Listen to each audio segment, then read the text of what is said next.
बड्या बड्या मंत्र्यांची नेत्यांची नावं या प्रकरणात येत असल्यामुळे हे सगळं प्रकरण पूर्णपणे बाहेर येईल की नाही याबाबत शंका व्यक्त केली जात आहे.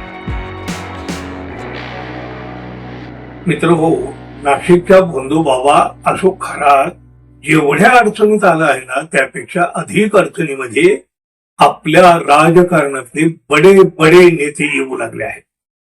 आणि मग याचा पहिला फटका तर महिला आयोगाच्या अध्यक्ष रुपाली चाकणकर यांना बसलेला आहे.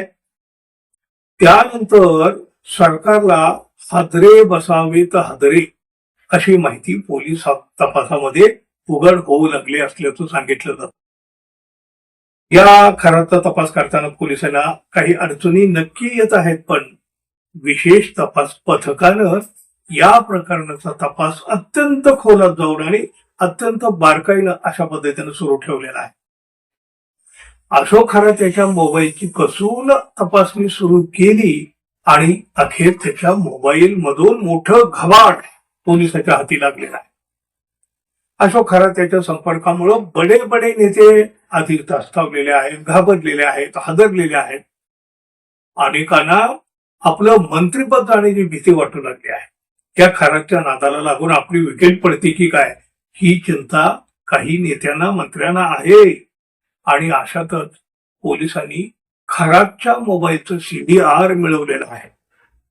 यामध्ये माहितीचं सरकारमधील एका मंत्र्याचा या भोंदू खराच्या सोबत नित्याचा म्हणजे नियमित संपर्क असल्याचं स्पष्ट झालंय. महायुती सरकारमधील उपमुख्यमंत्री एकनाथ शिंदे यांचा निकटवर्ती असलेला हा मंत्री कोण, खरं तर हे सांगायची गरजच नाही, ते सर्वश्रुत आहे. या मंत्र्यांनी कॅप्टन खरात याच्या घराच्या रस्त्यासाठी 3 कोटी रुपयाचा निधी मंजूर केला.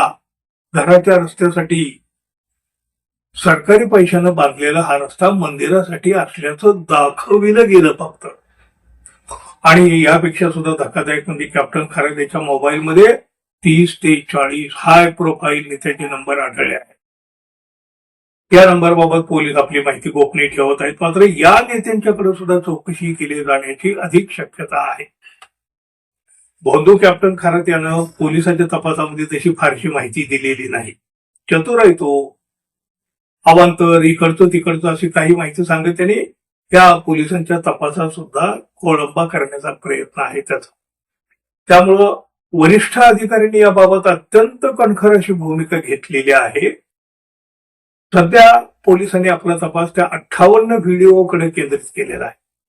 आणि बघा ना, मग या संदर्भामध्ये संबंधित महिला घाबरलेल्या आहेत, धास्तावलेल्या आहेत. त्याची माहिती किंवा त्यांना या तपासाला बोलवलं तर त्याच्या कुटुंबामध्ये सुद्धा वाद होऊ शकतो. आणि मग या भीतीनं पोलिसांनी सुद्धा सावध पावलं टाकायला सुरुवात केलेली आहे. राजकीय नेत्यांशी खराचा असलेला संपर्क वरचेवर अधिक गडद होताना दिसतोय. एका मंत्र्याचा तर त्याच्याशी नियमित संपर्क असलेला उघड होत आहे. शिवाय या मंत्र्यांनी जनतेचा पैसा खरातच्या घराच्या रस्त्यासाठी उधळलेला आहे. जी माहिती समोर आलेली आहे ना, त्यामुळं तर या मंत्र्याचीही विकेट पडू शकते. या खराच्या मोबाईलमध्ये 30 ते 40 बड्या नेत्याचे मोबाईल नंबर आढळून आलेले आहेत. त्या नेत्यांची चौकशी सुद्धा होण्याची शक्यता आहे आणि ती झाली सुद्धा पाहिजे. या नेत्यांना तपासासाठी बोलावून घेण्याची तयारी सुद्धा पोलिसांनी केलेली आहे अशी माहिती मिळते.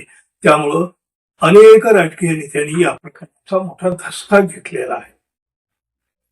परंतु तरी सुद्धा याचा सोक्षमोक्ष लावला जाईल का याबाबत शंका उपस्थित तर केली जाते. हे सगळं प्रकरण दडपून टाकण्याचा सरकारचाच प्रयत्न असल्याबाबत उघडपणे विरोधक आरोप करीत आहेत. बड्या बड्या मंत्र्यांची नेत्यांची नावं या प्रकरणात येत असल्यामुळे हे सगळं प्रकरण पूर्णपणे बाहेर येईल की नाही याबाबत शंका व्यक्त केली जात आहे. महाराष्ट्राला हादरा देणाऱ्या या प्रकरणाचा तपास खरोखर पारदर्शकपणे होईल का? खरे मोहरे बडे मासे या तपासामध्ये अडकतील का? त्यांना अडकू दिलं जाईल का? की त्यांना वाचविण्यासाठी हे सगळ्या प्रकरणाला एक वेगळी दिशा दिली जाईल? शंका आणि प्रश्न आणि संशय आहे. पण मित्र, या सगळ्या प्रकरणाच्या तपासाबाबत तुम्हाला काय वाटतं जरूर सांगा. धन्यवाद. पुन्हा भेटू. नमस्कार.